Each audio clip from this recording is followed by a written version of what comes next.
Hola amigos y hermanos. Hoy hablaremos de un tema que voy a exponer con mucho cuidado, tema que tiene a los fieles católicos en constante discusión, con fieles a favor y algunos en contra, porque no faltan los detractores. Este tema de hoy no es un tema de espiritualidad. No obstante, es de bastante preocupación de los fieles católicos, ya que hay algunos letrados que pretenden desorientarnos aprovechándose de su estatus o posición dominante frente a los feligreses. A veces cuando los escucho en otras grabaciones de YouTube o personalmente, en silencio me recuerdan cuando en el Evangelio de Mateo 23:3 en adelante, el Señor nos dice que ustedes deben hacer todo lo que ellos digan, pero no hagan lo que ellos hacen, porque enseñan una cosa y hacen otra. Imponen normas, mandamientos muy difíciles de cumplir, pero no hacen ni el más mínimo esfuerzo por cumplirlos. Todo eso lo hacen para que la gente los vea, para que la gente los admire. ¡Oh, qué grandes personas, grandes hombres! Bueno, el tema de hoy es la infalibilidad del Papa. Esto significa de la infalibilidad del Papa, que no tiene posibilidad de fallar o equivocarse, o no estar equivocado. Entonces aquí nos nace una pregunta que debemos responder. ¿Es el Papa infalible? ¿Es todo cierto y verdadero lo que dicen o lo que le aconsejan que diga?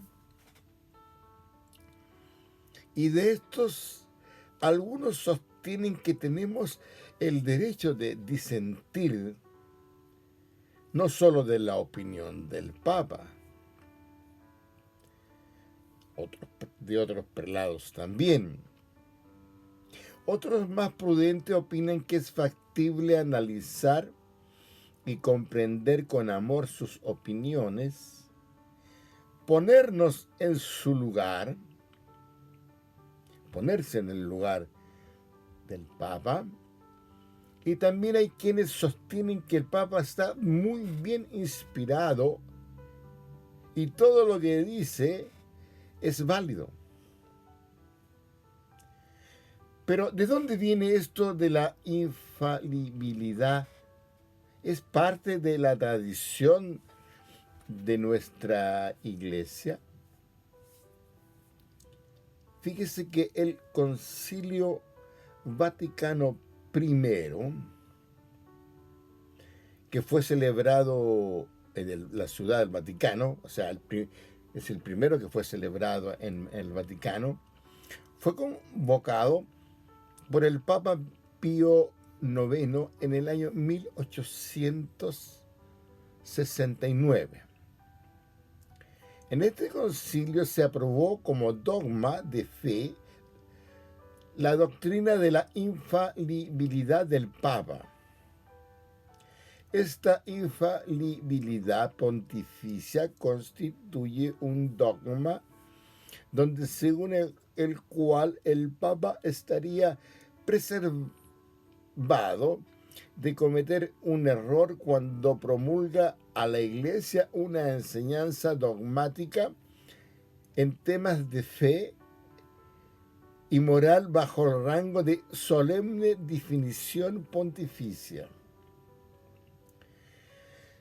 Desde entonces los católicos creen que el Papa nunca se equivoca. El punto difícil es si por alguna circunstancia el Papa, por nuevos descubrimientos o nuevos trabajos, cambia de idea. Entonces se puede llegar a la conclusión que su infalibilidad inicial no era tal.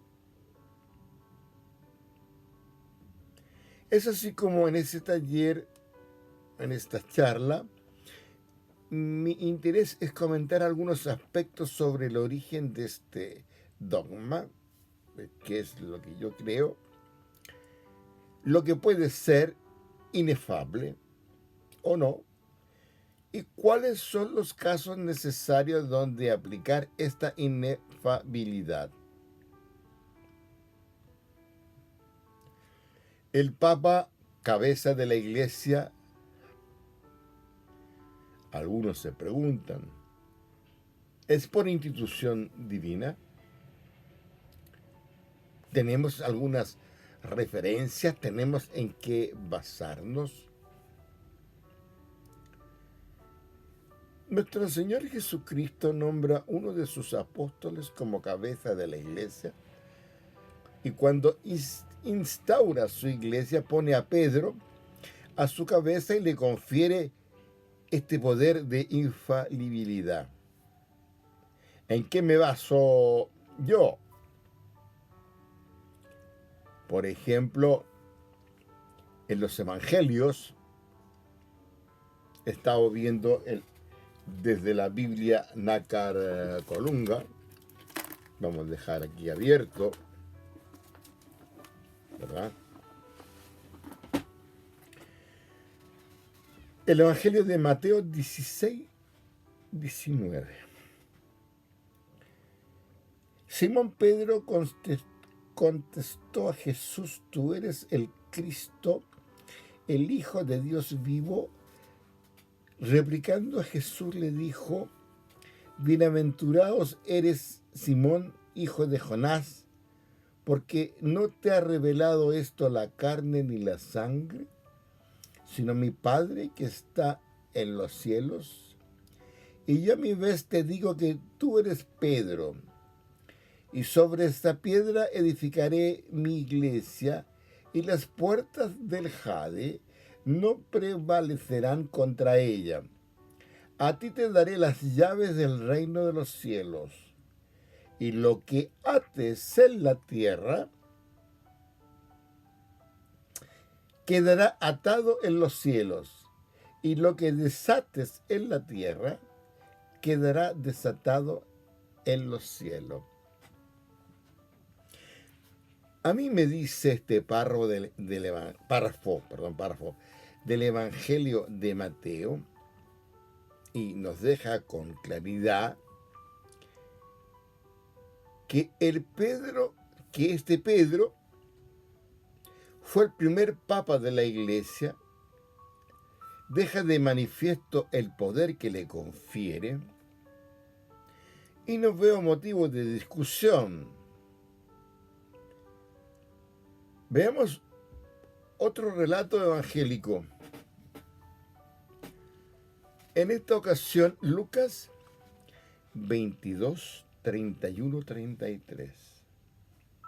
Dice: Simón, Simón, mira que Satanás ha solicitado el poder cribaros como trigo, pero yo he rogado por ti, para que tu fe no desfallezca, y cuando hayas vuelto, confirma a tus hermanos. Él le dijo: Señor, estoy dispuesto a ir contigo hasta la cárcel y la muerte. Yo he rogado por ti para que tu fe no desfallezca, dice. El relato nos viene a decir que Pedro cuenta con la oración del propio Jesús y para que su fe permanezca.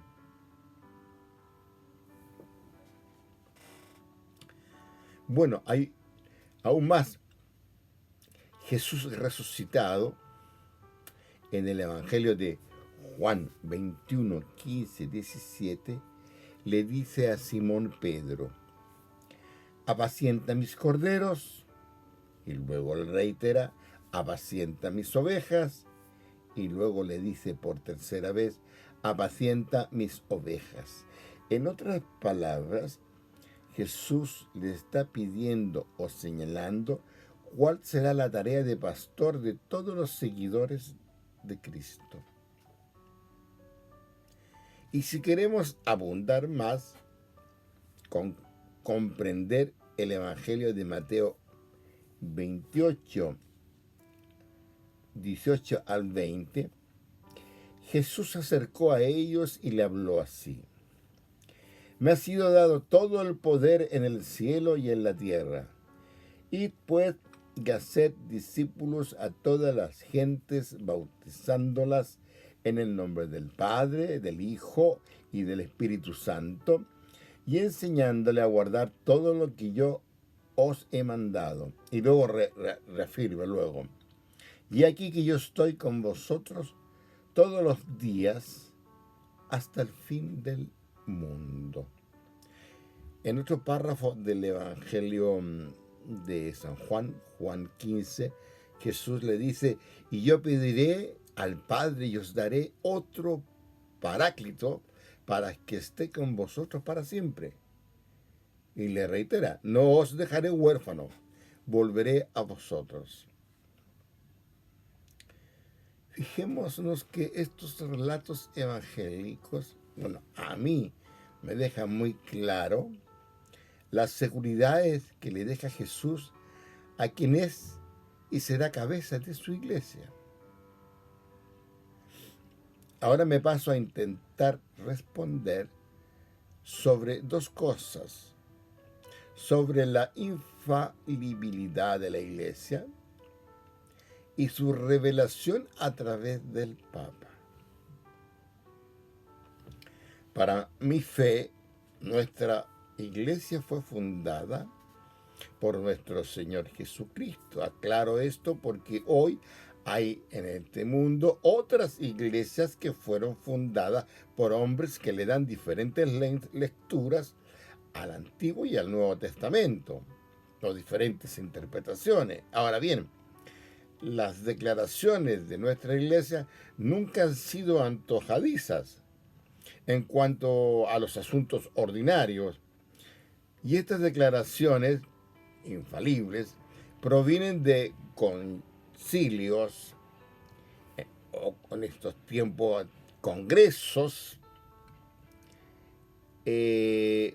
pueden también venir de sínodos donde participan muchos especialistas en estos temas, por cuanto el Papa siempre ha estado fundamentado en sus declaraciones papales. Así nuestra iglesia tiene una cabeza visible que es el Papa, es su voz para una sola fe y doctrina, y esto será, como dice el Señor, hasta la consumación de los siglos.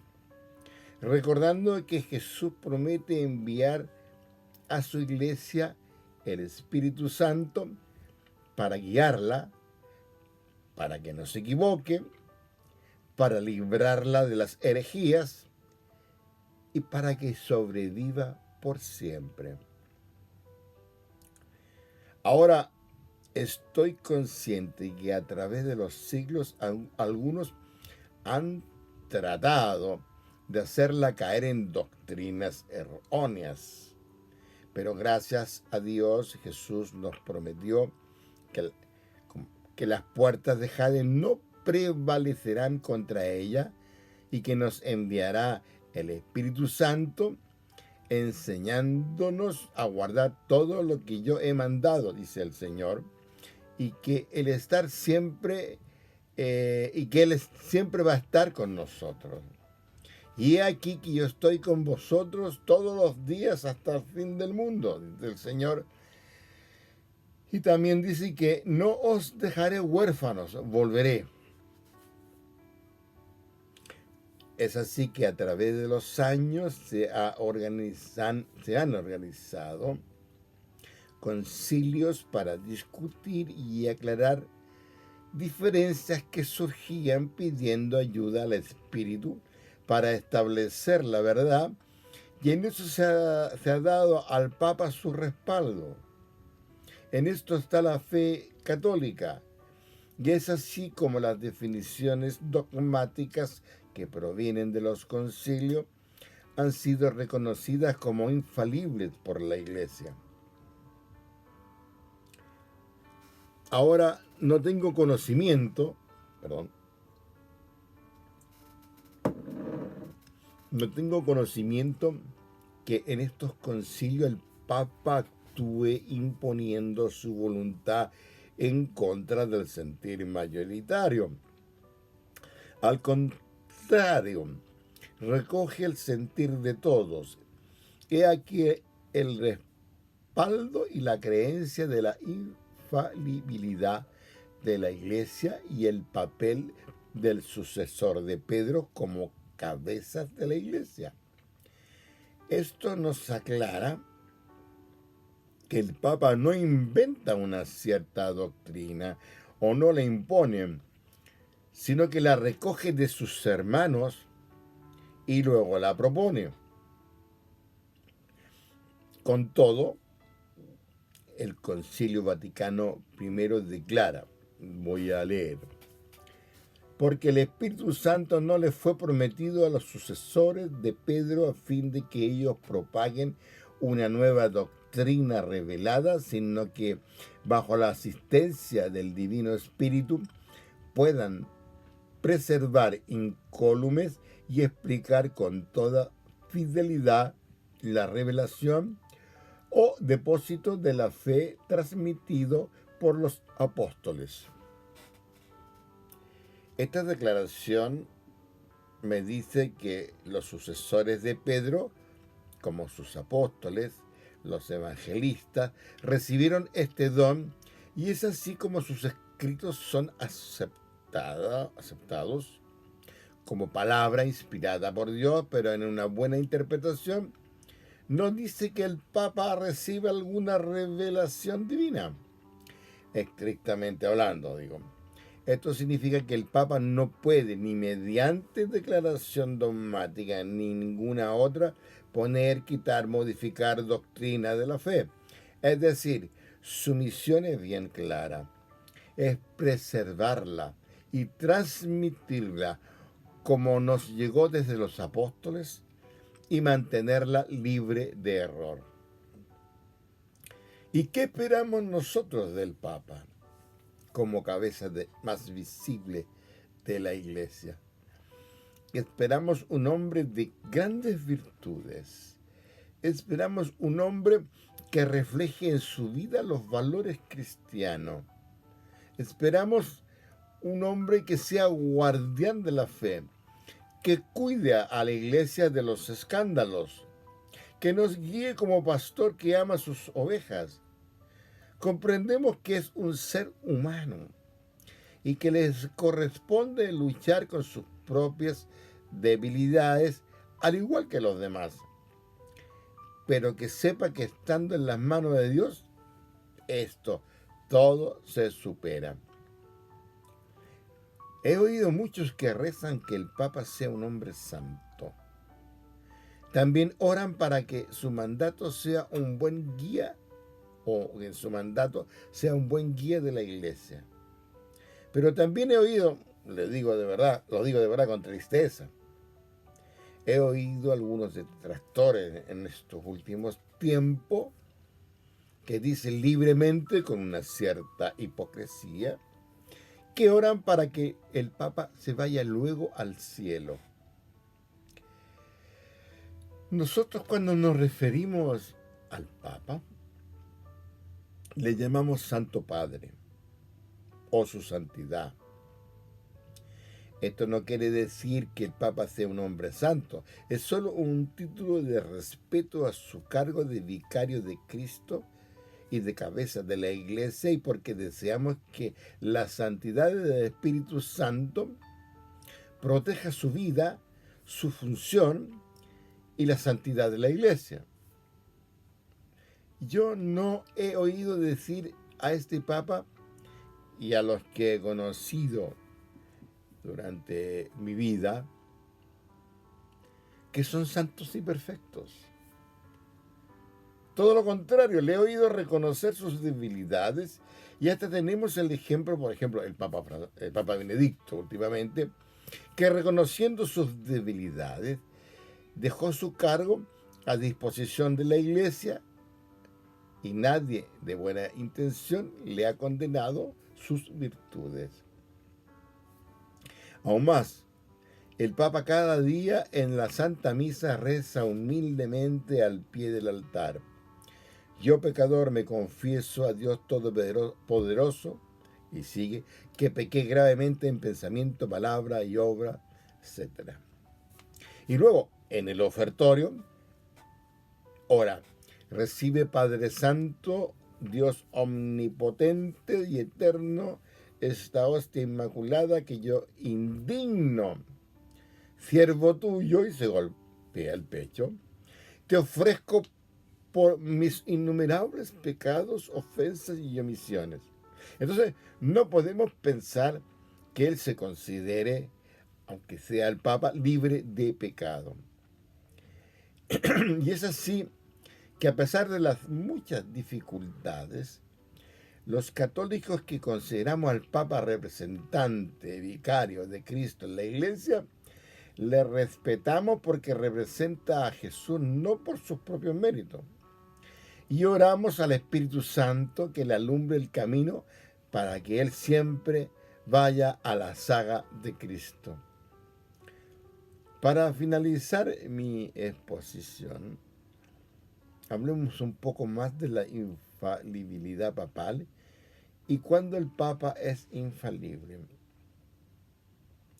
Yo he comentado que durante el Concilio Vaticano I, con la participación de obispos, teólogos y muchos amantes de la doctrina católica, declaró el dogma de la infalibilidad papal con las siguientes palabras.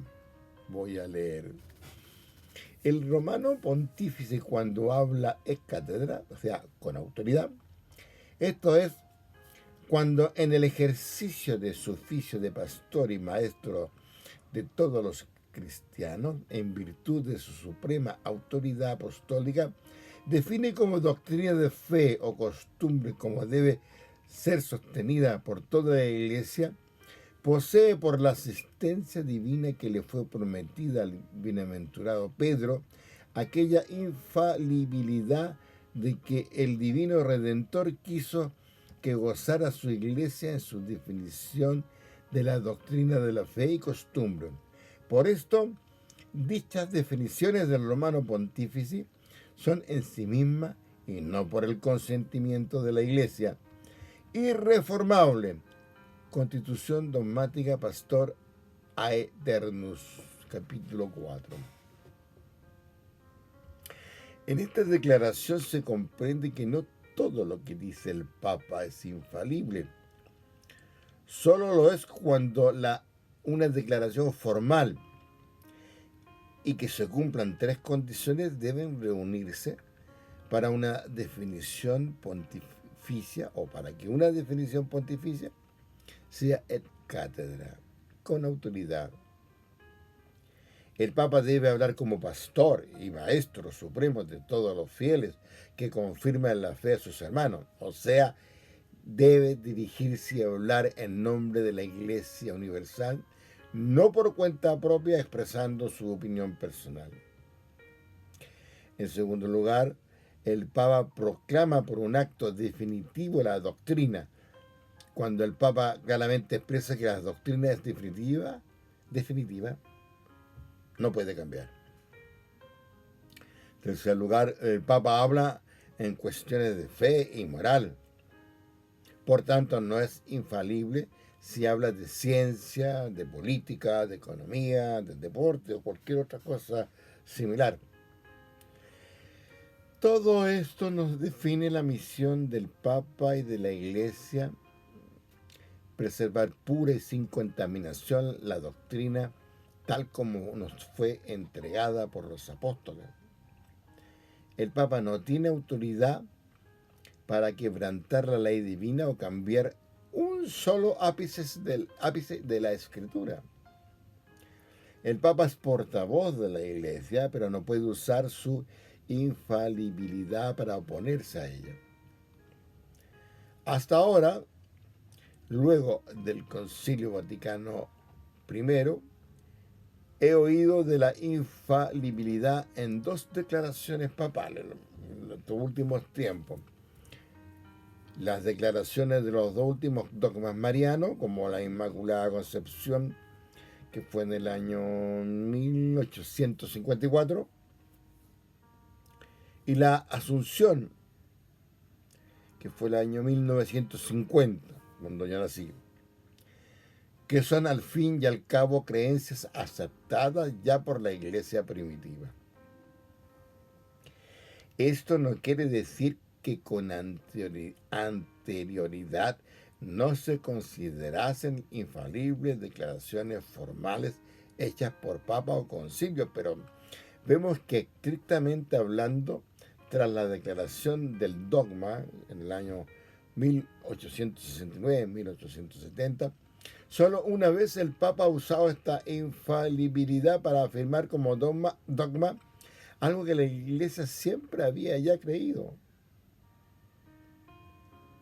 Recuerdo que el Santo Padre Juan Pablo II, por poner un ejemplo, fue Papa durante 27 años y gobernó la Iglesia, para mí, estupendamente bien, sin necesidad de usar ni una sola vez la prerrogativa de la infalibilidad. Al fin y al cabo, la Iglesia lleva 2000 años asumiendo que es el Espíritu Santo, que el Espíritu Santo la libraba de todo error, y nunca había sido necesario crear un nuevo dogma oficial en torno a ello.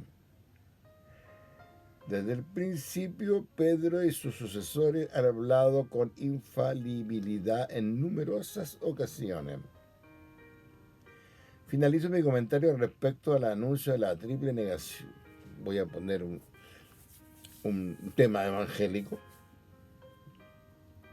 El anuncio de la triple negación de Pedro, que los encontramos en el relato de Juan 13, 36, en adelante. En una parte del relato, Pedro le dijo: Señor, yo daré por ti mi vida. Y le respondió Jesús: ¿darás por mí tu vida? En verdad digo que no cantará el gallo antes que 3 veces me niegues. Me he escuchado muchas veces este relato. Y Cristo le vaticina que antes del canto del gallo, sobre las 3 de la mañana, dice Marcos, Marcos 13, 35, por ahí, ya le habría negado 3 veces. Bueno, quizás Pedro debió de negar a Cristo más veces aquella noche, pero la tradición recogió en uno de 3 de entre las varias veces para hacer ver así el cumplimiento del triple vaticinio del Señor. Más adelante, en el relato de Juan 21:19, conocido como la prueba de Pedro, se admite ordinariamente que Cristo exige a Pedro una triple confesión cuando le pregunta: ¿me amas más que estos? Un relato muy hermoso. Y por segunda vez le pregunta: ¿me amas? Pedro le respondió sí, y por tercera vez le dijo: Simón, hijo de Juan, ¿me amas? Pedro se entristeció de que por tercera vez le preguntase: ¿me amas? Y le dijo: Señor, tú lo sabes todo y tú sabes que te amo. Se entiende esto como una compensación a sus 3 negaciones, lo mismo que en su rehabilitarle públicamente ante sus compañeros. Pedro debió de comprender esto, pues a la tercera vez que le pregunta si le ama, se entristeció, dice el relato. No en vano él las había llorado amargamente, dice un relato de Mateo. Después de presentarle su amor dos veces, a la tercera evocando sus pasadas promesas, desconfió de sí para presentar su amor más profundo, por ser humilde. Por eso apeló al conocimiento de la omnisciencia de Cristo. No le alegó sus palabras, remitió su corazón a la mirada. Omnisciente, es decir, sabia del Señor. Además, al preguntarle si le ama más que a los discípulos presentes, hace ver que para apacentar el rebaño espiritual supone esto un gran amor a Cristo. El buen pastor que da la vida por sus ovejas, como dice el Evangelio de Juan 10. Los cuatro evangelistas recogen el cumplimiento de esta predicción que Cristo hizo a Pedro en la última cena sobre sus tres negaciones. El pecado de Pedro no fue en él, eso es lo que yo creo, una falta de fe. La oración de Jesús por él era su prometida garantía, dice Lucas. Fue una negación por fuera, pero siendo internamente fiel. En su defensa, digo que fue el amor el que lo llevó a él al palacio cuando le hacen la pregunta, y fue la imprudencia de no haberse alejado del peligro que pasaba en ese momento en que la hizo que hiciera estas negaciones. Por eso es que el mismo día, al oír el canto del gallo y acordarse de las palabras de su maestro Jesús, dice que se marchó de ahí y lloró amargamente. Un relato del Evangelio de Mateo 26. Pues el vicario de Cristo, hoy el Papa, nunca ha estado de debilidades, desde Pedro hasta el día de hoy. Nunca el vicario de Cristo ha estado libre de debilidades. Debilidades humanas. Y así como el Señor con gran amor le regaló todo su amor y confió en Él con sus propias debilidades, la Iglesia, creo que así debemos actuar nosotros. Y así actúa la Iglesia. ¿Y qué es lo que tenemos que hacer? Orar siempre por el Papa. Tratarlo con respeto. Y no creerse grandioso y muy letrado tratando de demostrar su sabiduría al disentir de las cosas que hoy hace el Papa. Lo que yo los invito es eso. Oremos por un hombre que puede ser, como fue Pedro, humanamente débil, pero que tiene una gran tarea que hacer: guiar a su iglesia. Muchas gracias por toda la atención de ustedes. Y me permito pedirles que se sigan suscribiendo a mi canal. Hay más temas espirituales que estos temas de este tipo, ¿no? Esto lo estoy comentando porque es una preocupación por un lado mía y por un lado lo que ustedes me escriben en sus correos y me hacen muchas preguntas sobre este tema. Nos vemos en un pronto o próximo comentario. Muchas gracias por todos los que han visto el taller de la Santísima Trinidad. Nunca pensé que iban a ser tanto. Muchas gracias. Dios nos bendiga a todos.